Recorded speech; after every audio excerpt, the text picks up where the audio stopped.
തീർച്ചയായും. അപ്പോൾ ആര്യാട് ഷൗക്കത്ത് ഇപ്പോൾ വോട്ട് രേഖപ്പെടുത്തുന്ന ദൃശ്യങ്ങൾ അദ്ദേഹം കുടുംബാംഗങ്ങളുമായി ഒരുമിച്ചെത്തിയാണ്.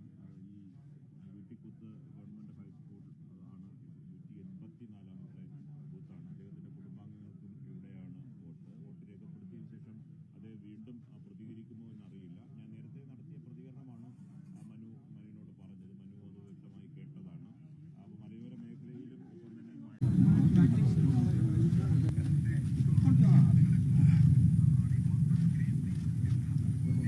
ആദ്യഘട്ടത്തിലുള്ള ബൂത്തുകളിലേ ഞാൻ പോയിട്ടുള്ളൂ.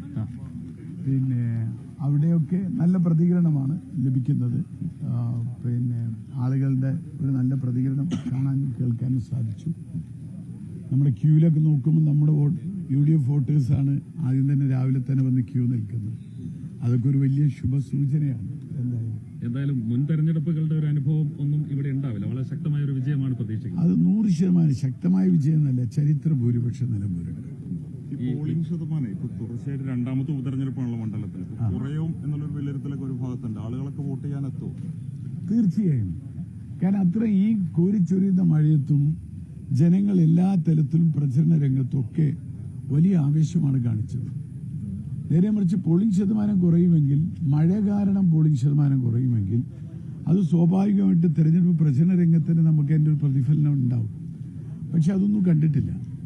മാത്രമല്ല, ബൂത്തുകൾ 59 പുതിയ ബൂത്തുകൾ ഉണ്ടായപ്പോൾ ആളുകൾക്ക് ഒന്നുകൂടി സൗകര്യപ്രദമായി വന്ന് വോട്ട് ചെയ്യാൻ പോകാൻ പറ്റും. അപ്പോൾ നമുക്ക് പോളിംഗ് വലിയൊരു ക്യൂ ഒന്നും ബൂത്തുകളിൽ പ്രകടമായില്ല. കാരണം എന്താണെന്ന് വെച്ചാൽ 59 പുതിയ ബൂത്തുകളാണ് ഉണ്ടായത്. ഇപ്പോൾ ഞാൻ പോയ ആദ്യം 1300 പിന്നെ വോട്ടുണ്ടായിരുന്ന സ്ഥലത്ത് ഇപ്പൊ രാവിലെ ഞാൻ പോയി നോക്കും 403 വോട്ടേ ബൂത്തിലാകെ ഉള്ളൂ. പോളിംഗ് ശതമാനം എന്തായാലും ഉണ്ടാവും, ഒരു സംശയം. നല്ല പ്രതികരണമാണ്. മഴയൊന്നും വാസ്തവത്തിൽ ഇതിനെ ബാധിക്കില്ല. മാത്രമല്ല, എന്റെ പിതാവില്ലാത്ത ആദ്യത്തെ അസംബ്ലി തെരഞ്ഞെടുപ്പാണിത്. സാധാരണ എല്ലാ തെരഞ്ഞെടുപ്പുകളിലും എന്റെ പിതാവിന്റെ കൂടെയാണ് ഞാൻ സമേതം വരുന്നത്. അത് അദ്ദേഹത്തിന് നിർബന്ധമായിരുന്നു. അദ്ദേഹം ഞങ്ങളുടെ ID കാർഡ് പോലും അദ്ദേഹത്തിന്റെ സേഫ് കസ്റ്റഡിയിലാണ് ഉണ്ടാവുക. ഞങ്ങളെടുത്തൊന്നും ID കാർഡ് തരാൻ പോലും വിശ്വാസം ഉണ്ടാവില്ല.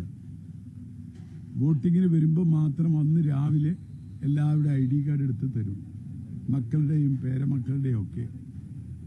അതുപോലെ വോട്ടിംഗ് കഴിഞ്ഞ് വീട്ടിലെത്തിക്കഴിഞ്ഞാൽ ഉടനെ തന്നെ ID കാർഡ് അദ്ദേഹം തന്നെ, പിതാവ് തന്നെ വാങ്ങി അദ്ദേഹം ഭദ്രമായി സൂക്ഷിക്കും. ഞാനൊക്കെ ID കാർഡ് ചോദിച്ചാൽ എന്നോട് പറഞ്ഞു, എനിക്ക് ID ആധാറും ഇൻകം ടാക്സും അതേപോലെ ലൈസൻസും ഒക്കെ ഉണ്ടല്ലോ, ഇത് വോട്ട് ചെയ്യാൻ മാത്രം മതി, ഇതിവിടെ ഇരുന്നോട്ടെ എന്ന് പറയും. അങ്ങനെയാണ്. ഇന്ന് എൻ്റെ പിതാവില്ലാത്ത ആദ്യത്തെ ഒരു അസംബ്ലി തെരഞ്ഞെടുപ്പാണ്. സാധാരണ പിതാവിൻ്റെ കൂടെ വന്നിട്ടാണ് വോട്ട് ചെയ്യാറുള്ള കുടുംബസമേതം. അതിൻ്റെ ഒരു പ്രയാസമുണ്ട്. എന്തൊക്കെയായാലും പിന്നെ ഒരു നല്ല ഭൂരിപക്ഷത്തിന് ജയിക്കാവുന്ന എല്ലാ സാഹചര്യങ്ങളുണ്ട്.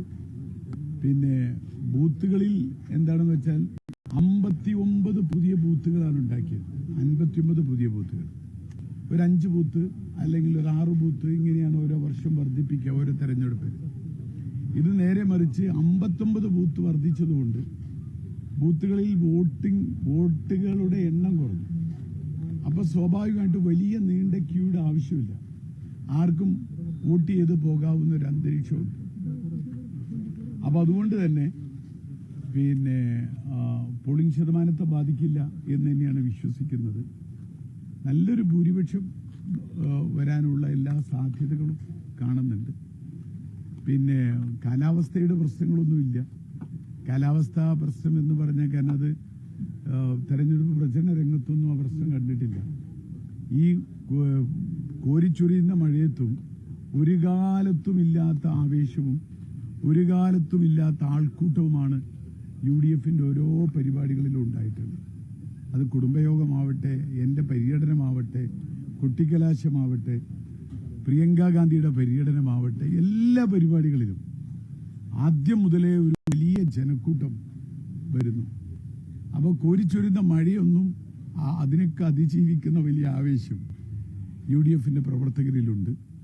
അതുകൊണ്ട് തന്നെ പോളിംഗ് ശതമാനത്തെ ബാധിക്കില്ല എന്ന് തന്നെയാണ് വിശ്വസിക്കുന്നത്.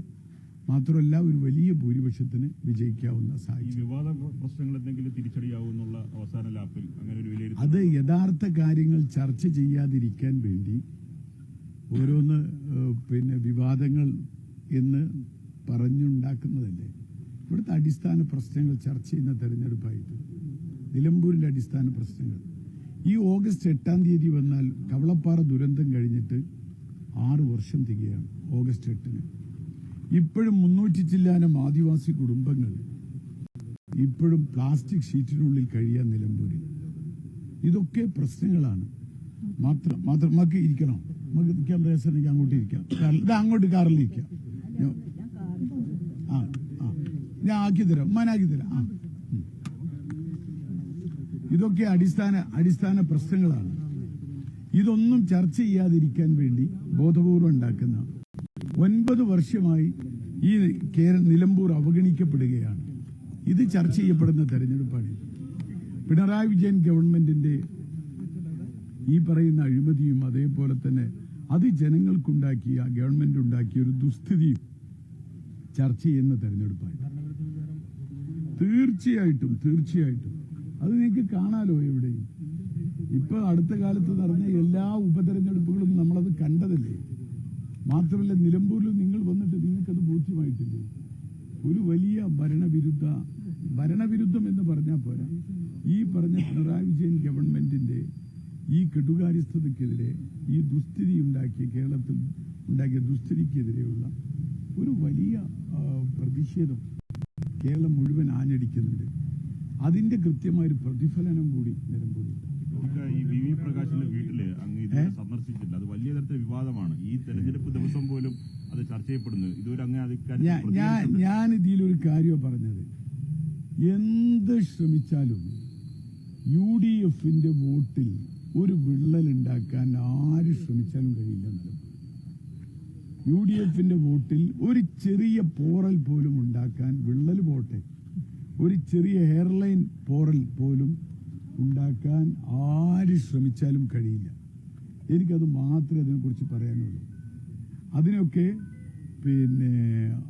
അത് നിങ്ങൾക്ക് തന്നെ ബോധ്യമായിട്ടുണ്ട്. ഒറ്റക്കെട്ടായിട്ടുള്ള പ്രവർത്തനം അത് കോൺഗ്രസും നകത്തും മുസ്ലിം ലീഗിനകത്തും മാത്രമല്ല, കോൺഗ്രസും മുസ്ലിം ലീഗും കേരള കോൺഗ്രസും RSPയും അടങ്ങുന്ന നാഷണൽ ജനതാദളൊക്കെ അടങ്ങുന്ന ഒരു വലിയ ജോയിന്റ് ആയിട്ടുള്ള നല്ലൊരു മൂവ്മെന്റ് അത് നിലമ്പൂരിൽ നിങ്ങൾക്ക് തന്നെ കാണാൻ സാധിച്ചിട്ടുണ്ടാവും. ഞാൻ ചോദിക്കട്ടെ, അങ്ങനെ ഒരു സാധ്യത ഇവിടെ എന്താ ഉള്ളത്? ആളുകൾ എന്തായാലും ഭരണത്തിനെതിരെ ചിന്തിക്കുന്ന ആളുകൾ സ്വാഭാവികമായിട്ടും ഒരു തോൽക്കാൻ പോകുന്ന ഒരു സ്ഥാനാർത്ഥിക്ക് വോട്ട് ചെയ്തിട്ട് വോട്ട് നഷ്ടപ്പെടുത്തുന്ന ഒരവസരം ഉണ്ടാവും എന്ന് എനിക്ക് തോന്നുന്നു. ഓക്കെ.